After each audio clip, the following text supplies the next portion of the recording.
Hello. I was recently contacted by a German firm who are doing a conference on legal tech. So I thought I'll just give my ideas in the brief video, talking about the future of legal profession and legal tech, or we call it law tech, or we call it reg tech, regulatory technologies, and the future. So let me start this whole talk with asking you a question. That was the last time you wanted advice really in a situation and you did not have it. Let me pose some examples. Imagine you're a single mother and you want to know the state benefits provided by the state to you and your child. Imagine you are about to get divorced and you want to know the custodial rights. The only option you have is probably go to the lawyer, get these fundamental advices, spend a lot of money and time, which makes it a very expensive affair. The reality of legal advisory as such is around 4 billion people around the world doesn't have a fundamental legal advisory according to United Nations organization. Let me put across one more example in front of you guys. Imagine you've been taken to a police station and you haven't done anything wrong and you want to know your fundamental rights. Now the only option you have is either call up a lawyer or you take the help of legal tech. Now let me go to legal tech, what legal tech is and how it's going to make your life easy. Imagine 12 o'clock at night, you pick up your phone and you call up a chat box. It's a robot advisory sitting somewhere in the world who would give you legal advisory on your fundamental rights in that specific situation of that country. And you get to know all your fundamental rights. You would speak to that robot advisory as if you're speaking to a real lawyer. Voice recognition has made it really easy now. So it's very easy for the computer to come across the data and everything and really give you advice on all that. That would not just make the whole thing easier and accessible to a person, but it's going to make it really cheaper as well. See, the computer program will speak to you and probably might just charge you 10% of what actually is going to charge you. For example, you call up a lawyer, they say, I'm going to take 10,000 rupees to come down to police station and give you advice. You would just call up a lawyer advice and probably just pay them 500 rupees and they give you every detail you need. And then you can actually go down and speak to a police station. These are my fundamental rights, and that's what you're supposed to do according to law. Let me just take it to one step further. Imagine you don't even need to call up. Imagine your Facebook, your WhatsApp, your smartphone by itself becomes robo-advisory. That's the future of legal advisory as such. Let me put a question to all those lawyers. Can you imagine those days when there was no legal search engine? We had to look across a lot of books, probably read for days and days and days to get a keyword in a specific question of law. It was more like looking in a stack of haze and finding a needle. That's what it was like. The reality is still 1/3 of the lawyer's time is spent in research, and that's not the future. Research would happen in a matter of minutes by artificial intelligence, which can have a lot of data. Data is the future now. Data, robo-advisory are the future when it comes to the primary customer satisfaction and being the face of legal system now. That's going to change. Let me come up with the second technology which is going to change the legal system and would change it quite a lot, is blockchain technology.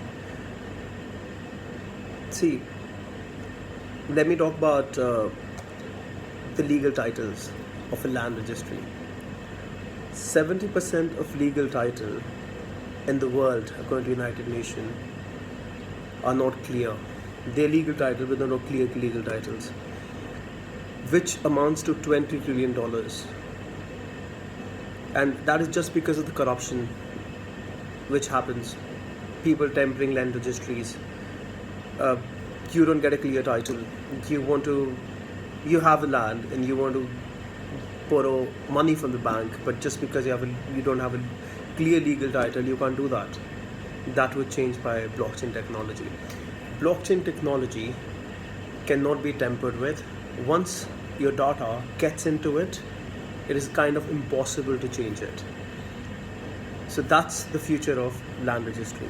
You would not have to go to a notary, look for a lawyer, do a physical inspection of the land, because once a land title has been registered in a blockchain specifically for that, it cannot be tampered. There is no interference by the corrupted people in organization or government, which would make land more transparent for people as a future investment. This just doesn't stop there. Blockchain goes further. Blockchain would get us into smart contracts. Now, let me explain you what smart contracts are. Imagine you get into a smart contract with a travel company which gives you a travel insurance. Now what smart contract going to do, for example, your flight gets delayed.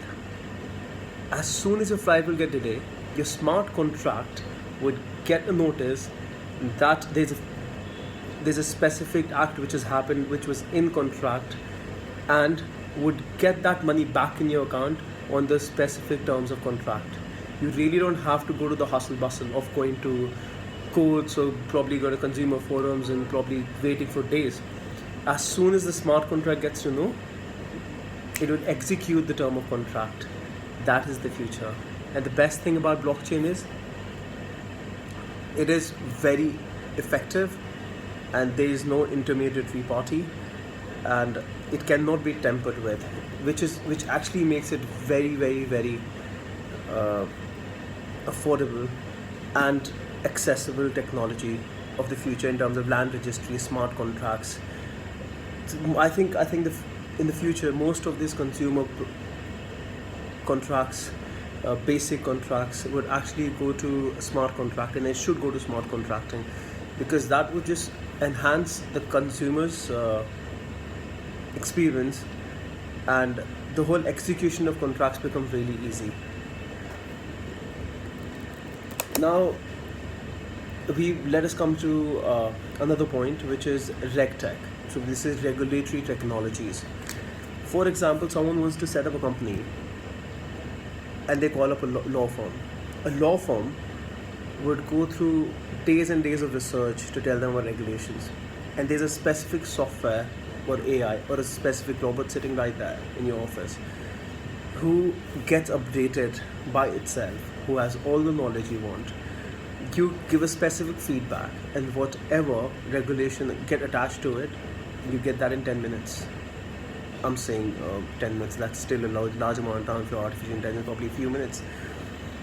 That would just make the whole system so quick, and you can give regulatory advisories to the people more precise with the current scenarios, and which would give the confidence to the people. For example, you give a RegTech advisory to a company who wants to invest in India. They contact you and you give all the advice they need in a matter of 2 minutes, and you reply them on email, whereas the other firm says we're going to get back in a week's time. So in a week's time, what's probably going to happen, these guys will be sitting with you on the table talking to you about how they want to do it and provide them a good experience of consumer accessibility towards regulatory laws. So these are one of those few examples I want to tell you about legal technologies, RegTech, and how future technologies are going to change the consumer perspective of the legal system. We are still in a very new stage, and there's a lot which has to be done, but there's a lot already being done, and there are companies who are actually on the pathway of taking these technologies forward for the basic reason of making law accessible and provide the fundamental knowledge when people need them. A lot of these startups would succeed, and they would change the future of legal advisory. West, we're going to talk further about different types of things affecting and probably negative effects as well of it. That's it for this video. Thank you so much for watching. Thank you.